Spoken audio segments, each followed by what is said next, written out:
తరచుగా అవమానాలు కలుగుతున్నాయండి.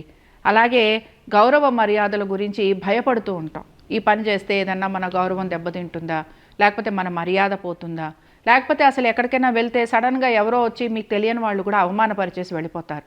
ఇలాగ తరచుగా ఇలాంటి సిట్యుయేషన్స్ ఎదుర్కొంటున్న వారు ఏం చేస్తే వారికి ఆ సిట్యుయేషన్ నుంచి బయటకు వస్తారో చూద్దాం. మామూలుగా మనకి బిల్వ చెట్టు ఉంటుంది కదండి. బిల్వ చెట్టుకి సంబంధించిన వేరుని తెచ్చుకోండి. అయితే ఇది మీకు తూర్పు వైపుకి ఉండాలి. ఈ వేరుని తెచ్చుకొని గంగాజలంతో కడిగేసి దానికి చక్కగా పసుపు బొట్టు పెట్టి మంచిగా దానికి విభూతి తర్వాత మంచిగా అన్ని పూజలు చేసేసి దీన్ని ఒక ఎర్రటి క్లాత్లో కానీ తాయెత్తుగా కానీ మీ యొక్క కుడి భుజానికి కట్టుకోండి. ఇది స్త్రీలు కట్టుకోవచ్చు, పురుషులు కట్టుకోవచ్చు.